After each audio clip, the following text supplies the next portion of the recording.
After the success of Starship SN15, SpaceX is currently standing at an inflection point in the course of the Starship program. We are at a point in time from which the already fast-paced Starship program might just entirely explode into an unforeseen rate of technological development. And with such an important task at hand, SpaceX engineers too don't want to make any bad decisions and are currently evaluating various options for Starship's future test campaign. So in this video, we'll take a look at the possible path that SpaceX might choose for the future of Starship and also briefly discuss the potential reflight for Starship SN15.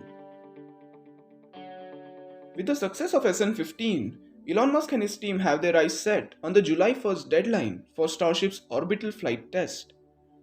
As you can clearly see here, Starship SN18 and 19 are completely missing, and there is a good chance that we might just never see them. The plan is to use Starship SN20 and Super Heavy BN3 for the orbital flight test. So the only other Starship prototypes that are currently under construction are Starship SN16 and SN17. With the landing burn all but proven with SN15's success, SpaceX's Starship team will now have to decide whether to take SN16 for higher altitudes or try to replicate the success of SN15 with a similar 10-kilometer flight test. However, as a side note, if SpaceX reflies SN15, then a lot can change for SN16 and 17's test campaign. But we'll talk about this later in the video.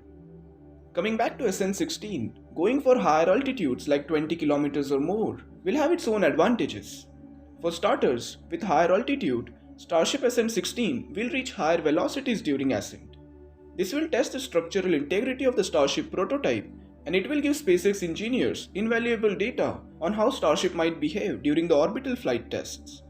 The other obvious advantage of the higher altitude flight test will be the increased time interval between the Raptor engine shutdown and relight.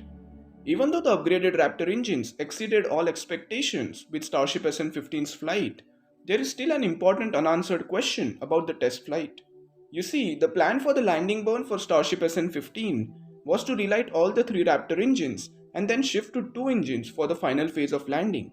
However, after closely looking at the landing burn, it looks like just 2 engines relighted during the flip maneuver.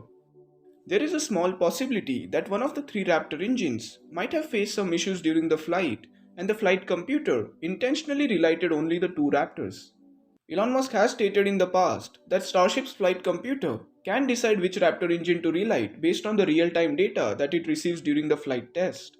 If that's the case, then there can be some minor issues with the Raptor engine that SpaceX still need to address. If SN16 flies for higher altitude, then SpaceX can test these upgraded Raptors to even extreme conditions. This can potentially help them find some last remaining minor issues with the Raptor engine. However, the probability of SN16 replicating Starship SN15's flight cannot be completely ruled out. For example, SpaceX attempted a similar 150-meter hop test with both Starship SN5 and SN6. Even though both the flights look similar, the test campaign for SN6 was way smoother compared to its predecessor. So there is still a possibility of SN16 going for a similar 10-kilometer flight test. But as mentioned earlier in the video, Starship SN16's test campaign can change a lot if SpaceX reflies SN15. After SN15 landed successfully, Elon Musk has been teasing a possible reflight for the prototype. And based on the activities going around in the launch facility, there is a good possibility of SN15's reflight. But first of all, why is it required? Why not retire Starship SN15 just like SN5 and 6? Well, as you might have already guessed, reflying SN15 will prove Starship's main selling point, the reusability factor. If SpaceX manages to reuse a Starship this early in the development phase, it will essentially prove that SpaceX's goal for rapid reusability can become a reality, and multiple Starships flight within a single day can happen in the near future. So even though it is not required, SpaceX might refly SN15 just for the sake of proving reusability. Just yesterday, Starship SN15 was moved near the suborbital launch pad B. This does indicate that SpaceX is looking to refly SN15, but there is still a lot of things that needs to be done before the possible flight. For example, Starship SN15's landing legs were removed after it landed, so a new set of landing legs will be needed for SN15. And the prototype will also need to go through a possible cryogenic pressure test and even a static fire test. This is to make sure that there are no structural issues with the prototype. This also indicates that SpaceX is gearing up to roll out Starship SN16 to suborbital launch pad A, which is currently under refurbishment after SN15's flight. So we might see two Starships at the launch pad at the same time, after we saw it with Starship SN9 and SN10. To be honest, speculating about SN17's test campaign won't make any sense, because a lot depends on what happens in the coming weeks. Whatever decision Elon Musk and his team takes for the future test campaign, we can say with good accuracy that the decision will be taken considering the orbital flight test planned for this year.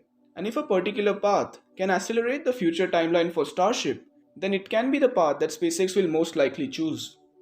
What would you do if you were to decide the future test campaign for Starship? Let me know in the comment section. If you like the content, do consider subscribing the channel. Thanks for watching.